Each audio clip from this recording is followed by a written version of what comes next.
নমস্কার বন্ধুরা, কেমন আছেন সবাই? আশা করি সকলেই ভালো আছেন। তো বন্ধুরা, আজ আমরা অঙ্কের একটু ইন্টারেস্টিং চ্যাপ্টার নিয়ে আলোচনা করব। সেটি হলো ডিভিসিবিলিটি বা বিভাজ্যতা। তো 1, 2, 3, 4, 5, 6, 7 এরকম প্রতিটা সংখ্যার নিজস্ব একটা ডিভিসিবিলিটি বা বিভাজ্যতা রুলস আছে, কিন্তু আমাদের এত মনে রাখতে গেলে হবে না। তা আমরা কি করব, পরীক্ষায় আসার মতো যে কটা ডিভিসিবিলিটি রুলস আছে শুধু সেই কটা করলেই হবে। তা কি কি আছে দেখুন আমরা কি কি শিখব। আমরা 3-এর রুল শিখব, 4-এর শিখব, তারপরে কি শিখব, 7-এর শিখব, তারপরে 8-এর শিখব, 9-এর শিখব, 11-ওর শিখব আর 13-ওর শিখব। এই কটা ডিভিসিবিলিটি রুলস যদি আপনি শিখে রাখেন তো আশা করি এর মধ্য থেকে আপনি পেয়ে যাবেন। তা একটা উদাহরণ আপনাদের দেখাই। ধরুন 3, 4, 7, 5, 6, 2, 3, 2 এটা একটা সংখ্যা দেওয়া আছে। আর কি অপশন কি দেওয়া আছে? ধরুন 3 দেওয়া আছে, 4 দেওয়া আছে, তারপরে 11 দেওয়া আছে, আর ধরুন 7 দেওয়া আছে। তারপর কোশ্চেনে কি বলা থাকবে, এটা ধরুন একটা কোশ্চেন। তা কোশ্চেনে কি বলা থাকবে, এই সংখ্যাটিকে নিচের অপশনের কোনটি দ্বারা বিভাজ্য, মানে ভাগ করা সম্ভব হবে। এই ওপরের এই সংখ্যাটাকে নিচের অপশনের কোনটি দ্বারা বিভাজ্য হবে। তা আমরা কি একবার এই সংখ্যাটাকে এটা দ্বারা ভাগ করে দেখব, একবার এটা দ্বারা, একবার এটা দ্বারা, একবার এটা দ্বারা। 4টে যদি আমরা পরপর ভাগ করে দেখি তাহলে তো অনেক সময় চলে যাবে। যদি আমাদের এই বিভাজ্যতা বা ডিভিসিবিলিটি রুলস শেখা থাকে তাহলে তো আমাদের খুবই সহজে বেরিয়ে যাবে। দেখুন এই সংখ্যাটাকে দেখে আমি বলে দেবো এটা 4 দ্বারা বিভাজ্য হবে।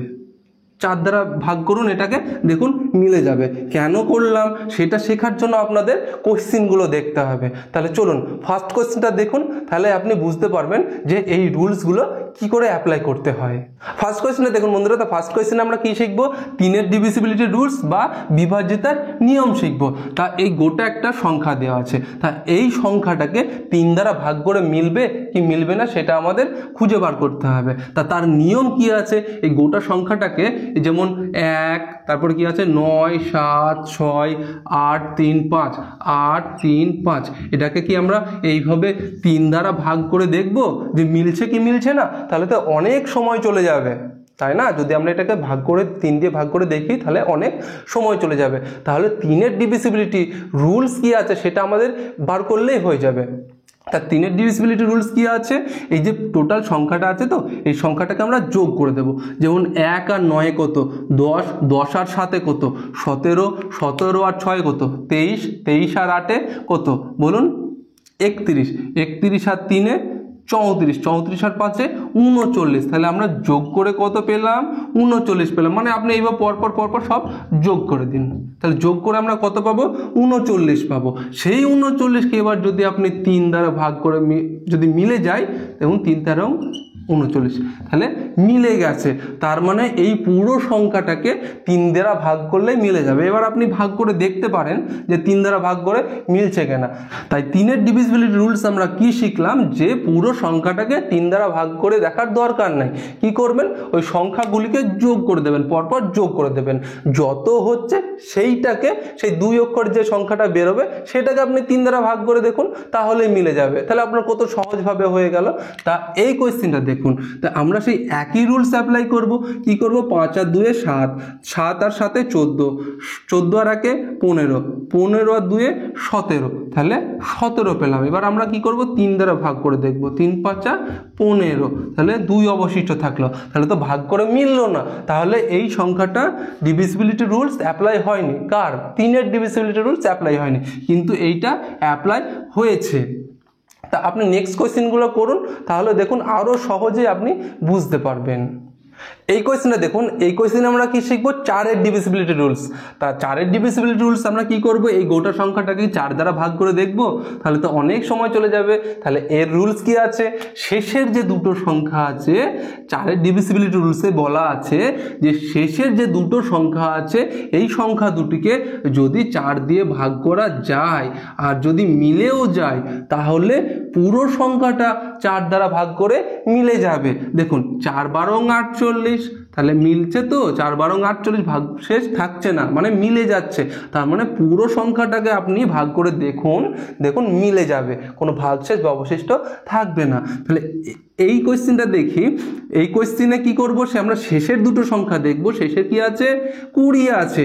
তার মানে এই 20কে আমরা কি করব, 4 দ্বারা ভাগ করে দেখব। 4 5 20, তার মানে কোনো ভাগশেষ থাকছে, থাকছে না। তার মানে এই সংখ্যাটা 4-এর ডিভিজিবিলিটি রুলস অ্যাপ্লাই হয়েছে। ওই যে আমরা শিখিনি যে ক্যালেন্ডারের ক্ষেত্রে যে কোন সালটা লিপ ইয়ার বা লিপ ইয়ার না, ধরুন আছে কি 1920 সাল, তাহলে এই সালটা লিপ ইয়ারকে লিপ ইয়ার না দেখার জন্য কি আমাদের সেই 4 দ্বারা টোটালটাকে ভাগ করতে হবে? ভাগ করার দরকার নাই তো, শেষ দুটো সংখ্যা যদি ভাগ করে মিলে যায় তাহলে সেই সংখ্যাটাই লিপ ইয়ার। বুঝলেন তো, ক্যালেন্ডার আমরা শিখেছিলাম। তা এই 4-এর ডিভিজিবিলিটি রুলস হলো এই রকম, কি না শেষ দুটো সংখ্যা যদি ভাগ করে মিলে যায় তাহলে পুরো সংখ্যাটাকে আপনার আর ভাগ করে দেখার দরকার নেই, পুরো সংখ্যাটা এমনিতেই 4 দ্বারা ভাগ করে মিলে যাবে। এই কোয়েশ্চেনে আমরা কি শিখবো না, 7-এর ডিভিজিবিলিটি রুলস শিখবো। তা 7-এর ডিভিজিবিলিটি রুলসে কি বলা হয়েছে, যে পুরো সংখ্যাটাকে কি আমরা 7 দ্বারা ভাগ করে দেখবো? না, দেখার দরকার নাই। এই রুলসে বলা হয়েছে এই দিক থেকে 3টে করে সংখ্যা ভাগ করতে হবে। যেমন এই 3টে সংখ্যা পেলাম, তারপর আবার 3টে সংখ্যা, আবার যদি 3টে সংখ্যা থাকতো আবার 3টে সংখ্যা থাকতো, তাহলে এই রুলস আমরা কি দেখবো না, 3টে করে সংখ্যা আমরা ভাগ করে নেব। তাহলে এখানে কত পেলাম, 753। তারপরে 3টে সংখ্যা কত আছে, 690। এবার আমরা কি করব, বিয়োগ করে দেবো। তা বিয়োগ করে কত পাবো, এখানে 3 পাবো, এখানে 6 পাবো, 63। এই 63কে আপনি 7 দ্বারা ভাগ করুন, 7 9 63, মিলে যাচ্ছে তো। তার মানে এই টোটাল সংখ্যাটা 7-এর ডিভিজিবিলিটি রুলস অ্যাপ্লাই হয়েছে, মানে পুরো সংখ্যাটা 7 দ্বারা ভাগ করে মিলে যাবে। দেখুন কত সহজে হলো। এটিকে যদি আপনি 7 দ্বারা ভাগ করতে যেতেন তাহলে অনেকটা সময় লেগে যেত। তাও ধরুন সংখ্যাটা ছোট ছোট আছে, যদি বড় থাকে 8টা 10টা সংখ্যা থাকে তখন তো নিশ্চয় অনেক সময় লেগে যাবে। তাহলে আমরা কি পেলাম, দেখুন বোঝার ক্ষেত্রে আপনাদের দেখাচ্ছি। এটা ধরুন এ, এটা বি, এ বি লিখলাম বলে যেন আপনারা ভয় পাবেন না। হ্যাঁ, 3টে করে ভাগ করতে হবে। এই তিনটে আরও যদি থাকতো 3টে ভাগ করে নিতাম, দিয়ে কী করতাম, এগুলো এক সাইড, বিগুলো এক সাইড। এখানে তো যেহেতু দুটো ছক হচ্ছে, এটা একটা ছক, এটা একটা ছক, তাই এটা থেকে এ থেকে বি বিয়োগ করে দিলাম, তাহলে হয়ে গেল। পরের কোশ্চেনটা দেখুন, তাহলে আমরা কি করব, 3টে করে ভাগ করে নেব। 1 2 3, আবার 1 2 3, আবার শেষে তো দুটো থাকলো, তো ঠিক আছে দুটো থাক না কেন, তাই কি আছে, সে দুটো থাকতে পারে, একটাও থাকতে পারে, 3টেও থাকতে পারে। তাহলে আমরা এটা এ, এটা বি, এটা এ, তাহলে আমরা এগুলো এক সাইড করে নেবো, বিগুলো এক সাইড করে নেবো। তাহলে 915 আর 17 যোগ করলে কত হবে, তাহলে এই যে এই দুটো যোগ করে দেবো, 915 আর 17, 915 আর 17 যোগ করলে কত হবে, 2 3 32, 932 পেলাম। তাহলে আমরা এ পেলাম কত, 932। তাই এদিকে কি আর কিছু আছে, বি এর মান কি আছে, যদি থাকতো তাহলে সেটা বি হতো, তাহলে বি দুটো আমরা যোগ করতাম, তাই কি না। কিন্তু যেহেতু আর এদিকে তো নেই কিছু, তাই বি এর মান কত আছে, 988। তাহলে 988 থেকে এটা যেহেতু বড়, তাই 988 থেকে 932 বিয়োগ করলে হয়ে যাবে, 988 থেকে 932 বিয়োগ করলে হয়ে যাবে 6, আর এদিকে 5। তাহলে একে আপনি কত, 7 দ্বারা ভাগ করে দেখুন, 7 8 56, মিলে যাচ্ছে, মানে পুরো সংখ্যাটা 7 দ্বারা ভাগ করে মিলে যাবে।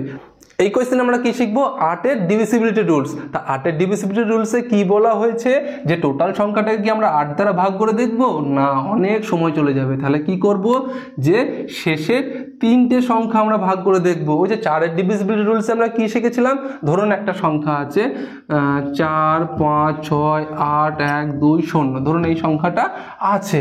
তা আমরা 4-এর ডিভিজিবিলিটি রুলসে কি শিখেছিলাম, যে পুরো সংখ্যাটাকে 4 দ্বারা ভাগ করে দেখার দরকার নেই, শুধুমাত্র শেষ দুটো সংখ্যা কি আছে, 20। এই 20কে যদি আপনি 4 দ্বারা ভাগ করেন, মানে এই 20কে যদি আপনি 4 দিয়ে ভাগ করেন, 4 5 20, মানে টোটাল সংখ্যাটা 4 দ্বারা বিভাজ্য হবে বা ভাগ করা যাবে। এটা 4-এর ডিভিজিবিলিটি রুলসে আমরা শিখেছিলাম। কিন্তু 8-এর কি, 8-এর ডিভিজিবিলিটি রুলস সেই একই টাইপের, শুধু কি পার্থক্য আছে, এখানে যেমন আমরা দুটো সংখ্যা নিয়েছিলাম, তো 8-এর ক্ষেত্রে কি হবে, দেখুন এই 20কে যদি আমরা 8 দিয়ে ভাগ করি তাহলে কি মিলবে, 8 দুগুণে 16, 4 নামলো, তাহলে কি মিলছে। তাই দুটো সংখ্যা নিলে হবে না, 8-এর ডিভিজিবিলিটি রুলসে বলা আছে 3টে সংখ্যা নিতে হবে। শেষের তিনটে সংখ্যা যদি 8 দ্বারা ভাগ করে মিলে যায় তাহলে পুরো সংখ্যাটাই 8 দ্বারা ভাগ করে মিলে যাবে। তাহলে আমরা যদি 120কে যদি আমরা 8 দ্বারা ভাগ করি তাহলে 8 একে 8, 4 0, 5 8 40, তার মানে মিলে গেল। তো তার মানে এই টোটাল সংখ্যাটাকে আপনি 8 দিয়ে ভাগ করে দেখুন মিলে যাবে।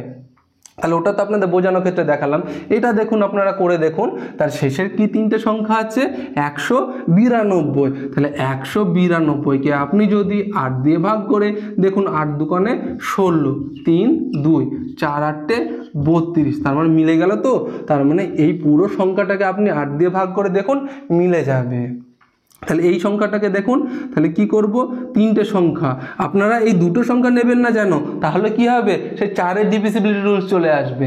তাই তিনটে সংখ্যা নেবেন 948, এটাকে কি করবেন 8 দ্বারা ভাগ করবেন, 8 একে 8, 1 4, 8 একে 8, 6 8, 8 8 64, তার মানে 4 নাম যেটা মিলছে না, শেষ তিনটে সংখ্যাকে 8 দ্বারা ভাগ করে মিলছে না, তার মানে এটা 8-এর ডিভিজিবিলিটি রুলস অ্যাপ্লাই হয়নি। তা দেখুন বন্ধুরা, বুঝতে পারছেন তো, কঠিন না বন্ধুরা। এই কোয়েশ্চেনে আমরা শিখবো 9-এর ডিভিজিবিলিটি রুলস অ্যাপ্লাই করার নিয়ম। তা বন্ধুরা আমরা 3-এর ডিভিজিবিলিটি রুলস কি শিখেছিলাম, ধরুন 1 3 4 5 6 এরকম সংখ্যাগুলি আছে, তা কি করব, এই সংখ্যাটাকে টোটাল সংখ্যাটাকে 3 দ্বারা ভাগ করব না, আমরা শিখেছিলাম কি 1 এরকম সব যোগ করে দিতে, মানে 1 আর 3 4, 4 আর 4 8, 8 আর 5 কত 13, 13 আর 6 19, তা এটা আমরা 3-এর ডিভিজিবিলিটি রুলসের শিখেছিলাম যে 19কে যদি আমরা 3 দিয়ে ভাগ করে মিলে যাই তাহলে পুরো সংখ্যাটাই 3 দ্বারা ভাগ করে মিলবে, কিন্তু এটা যেহেতু মিলছে না তাই এই সংখ্যাটাকে 3-এর ডিভিজিবিলিটি রুলস অ্যাপ্লাই করতে পারবো না। 3 আর 9-এর ডিভিজিবিলিটি রুলস একদম সেম, 3-এর আর 9-এর রুলস একদম সেম। তাহলে আমরা কি করব, পুরো সংখ্যাটাকে যোগ করে দেবো, মানে পুরো সব যোগ করে দেবো। হ্যাঁ, তাহলে কি হবে 8 আর 6 কত 14, 14 আর 3 কত 17, 45, তাহলে আমরা টোটাল সংখ্যাটা কত পেলাম 45। এবার 45কে কি করব, যেহেতু 9-এর ডিভিজিবিলিটি রুলস তাই 9 দ্বারা ভাগ করব, 5 9 45, তাহলে ভাগ করে মিলে যাচ্ছে। তো তার মানে টোটাল সংখ্যাটা 9 দ্বারা ভাগ করে মিলে যাবে। এই কোয়েশ্চেনটা দেখি সেম পদ্ধতিতে অ্যাপ্লাই হবে, 9 আর 5 কত 14, 54, 54কে কি করব 9 দ্বারা ভাগ করব, 6 9 54, তাহলে মিলে যাচ্ছে, মানে এই সংখ্যাটা 9-এর ডিভিজিবিলিটি রুলস অ্যাপ্লাই হয়েছে। তা দেখুন বন্ধুরা, কঠিন কি, কঠিন না, খুবই সহজ আছে। নেক্সট কোয়েশ্চেনগুলো করুন আরও সহজ। এই কোয়েশ্চেনে আমরা কি শিখবো, 11 দিয়ে ভাগ করার নিয়ম বা 11-র ডিভিজিবিলিটি রুলস। তা 7-এর ডিভিজিবিলিটি রুলস আমরা কি শিখেছিলাম, যে ধরুন 3 5 7 2 4 1 5 6 7 যদি এরকম থাকে আমরা কি করছিলাম, সে তিনটে করে ভাগ করে নিচ্ছিলাম। ধরুন এটা এ লিখছিলাম, এটা বি, এটা এ, এটা বি, মানে পরপর এগুলো এক সাইডে বিগুলো এক সাইডে করছিলাম, মানে যোগ করছিলাম, সব এগুলো যোগ করছিলাম, সব বিগুলো যোগ করছিলাম, দিয়ে ওটা থেকে বিয়োগ করে 7 দিয়ে ভাগ করে দেখছিলাম। 11 ডিভিজিবিলিটি রুলস প্রায় একই টাইপের। কেমন, এটা কি 3 ঘর অন্তর অন্তর করছিলাম তো, কিন্তু এটা কি করতে হবে এই 1 ঘর অন্তর অন্তর, মানে 4 আর 3 কত যোগ করে পাবো 7, তারপরে 7 আর এই মানে 2 বাদ দিলাম, মানে 1 ঘর অন্তর, 7 আর 1 8, এই 8 আর 5 কত 13, তাহলে আমরা 13 পেলাম। তারপর কি করব, বাকি কি সংখ্যাগুলো আছে, 1 আর 8 কত 9, 9 আর 2 কত 11, 11 আর 2 কত বলুন 13, তাহলে আমরা 13 পেলাম। তাহলে বিয়োগ করলে কত পাবো 0 বা 0। যদি আপনার 0 বা 11 বার হয় তাহলে পুরো সংখ্যাটা 11 দ্বারা ভাগ করে মিলে যাবে। এটা কি বিয়োগ করে কত বেরোলো 0 বেরোলো। তাহলে যদি 0 বা 11 বেরোয়, ধরুন এটা বিয়োগ করে 11 বেরোচ্ছে, সেক্ষেত্রেও যদি 0 বা 11 বার হয় তাহলে পুরো সংখ্যাটা 11 দ্বারা ভাগ করে মিলে যাবে। আচ্ছা এইটা দেখুন, তাহলে সেই 1 ঘর অন্তর অন্তর, 3 আর 5 কত 8, 8 আর 3 কত 11, তাহলে আমরা কত পেলাম 11 পেলাম। এদিকে কত পাবো 2 আর 4 6, 6 আর 7 কত পাবো, 6 আর 7 বলুন আপনারা 13, তাহলে আমরা 13 পেলাম, তাহলে 13টা ওপরে লিখি, তাহলে বিয়োগ যদি আমরা করি কত পাবো 2, তোমরা 2 বেরোচ্ছে, তাহলে এইটা 11 ডিভাইডেড রুলস অ্যাপ্লাই হয়নি, এটা হয়নি কিন্তু এটা হয়েছে। হ্যাঁ, তাহলে এটা দেখি, তাহলে 4 আর 8 কত 12, 12 আর 6 কত 18, 18 আর 2 20, 20 আর 4 24, তাহলে আমরা 24 লিখলাম, এক ঘর অন্তর অন্তর সব যোগ করে দিলাম।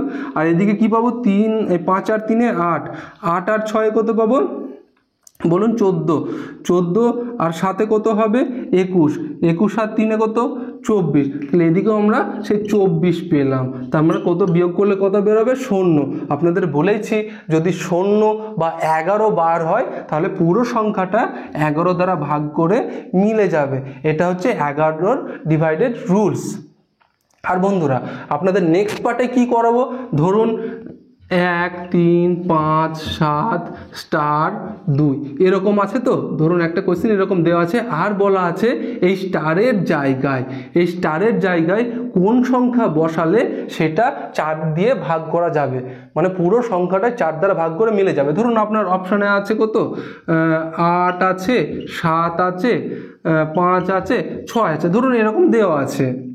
তার কোশ্চেনে কি বলে থাকবে যে এই স্টারের জায়গায় এর মধ্যে কোন সংখ্যাটা বসালে পুরো সংখ্যাটা 4 দ্বারা ভাগ করে মিলবে। তাহলে আপনাদের পরপর কি একবার 8 বসিয়ে 4 দিয়ে ভাগ করবেন, একবার 6 বসিয়ে 4 দিয়ে ভাগ করবেন, এইভাবে কি দেখবেন না। আপনি যখন এটা নেক্সট পার্টে শেখাবো তখন আপনাদের বুঝিয়ে দেবো ওটা করার সহজ পদ্ধতি বা রুলস কি আছে। চলুন নেক্সট কোশ্চেনটা দেখুন, 13 ডিভাইডেড রুলস কি বলা হয়েছে। এই কোশ্চেনে আমরা কি শিখবো 13 দিয়ে ভাগ করার নিয়ম বা 13 ডিভিজিবিলিটি রুলস। তাই এই রুলসে কি বলা হয়েছে, এই রুলস আর 7 রুলস একদম সেম, 13 আর 7 রুলস একদম সেম। তাহলে 7 আমরা কি করেছিলাম, সেই 3টে করে ভাগ করছিলাম, এই 3টে করলাম, এরপরে তো 3টে নেই, তাহলে 2টোই থাক। তাহলে আমরা কি করব, এটা থেকে এটা বিয়োগ করব, মানে সেটা এ এটা বি এইভাবে তো করছিলাম, তাহলে এটা থেকে এটা আমরা বিয়োগ করে দেবো। 306 থেকে 46 বিয়োগ করব, তাহলে কত হবে 0 6 0 6, এটা কত হবে নামবে 2। এবার আমরা কি করব 13 দিয়ে ভাগ করব, 13 দুকানে 20 দিয়ে ভাগ করে মিলে যাবে 260, ভাগ করে মিলে যাচ্ছে, মানে পুরো সংখ্যাটা 13 দ্বারা ভাগ করে মিলে যাবে। তাহলে এটাও সে আমরা 3টে করে ভাগ করব।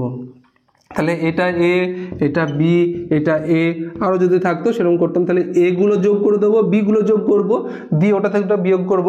তাহলে 931 আর 10 যোগ করলে কত হবে, এই দুটো যোগ করতে হবে, 931 আর 10 যোগ করলে হবে 941। আর বি এর সঙ্গে যোগ করার কিছু আছে, কিছু তো নেই, তাহলে কত হবে 213টাই বিয়োগ করে দেবো, 213 বিয়োগ করে দেবো, তাহলে কত হবে 8, এদিকে 2, তার মানে 7, 728। একে কী করবো 13 দ্বারা ভাগ করে দেখবো, তাহলে 5 13 65, তাহলে 7 8, 6 13 কত 78, 6 13 78, তাহলে মিলে যাচ্ছে। তাহলে এটাও 13 ডিভিজিবিলিটি রুলস অ্যাপ্লাই হয়েছে। তা দেখুন বন্ধুরা, বুঝতে পারলেন তো। বন্ধুরা এই কোয়েশ্চেন দুটো রইলো আপনাদের জন্য, এই কোয়েশ্চেন দুটো আপনারা খাতায় করে অ্যান্সারটা কমেন্টে অবশ্যই জানাবেন বন্ধুরা। আর বন্ধুরা ভিডিওগুলি ভালো লাগলে আর এইরকম টপিক ওয়াইজ অঙ্ক রিজনিংয়ের ভিডিও পেতে চ্যানেলটি প্লিজ সাবস্ক্রাইব করবেন বন্ধুরা। আর ভিডিওগুলি থেকে কিছু যদি একটু শিখতে পারেন একটা লাইক করবেন, প্লিজ একটা লাইক করবেন বন্ধুরা। আর বন্ধুরা এর নেক্সট পার্টগুলো কিন্তু অতি অবশ্যই দেখবেন, কারণ সেখানে নতুন নতুন রুলস শেখানো আছে, আপনাদের ভালো লাগবে আশা করি। ধন্যবাদ বন্ধুরা ভিডিওটি দেখার জন্য।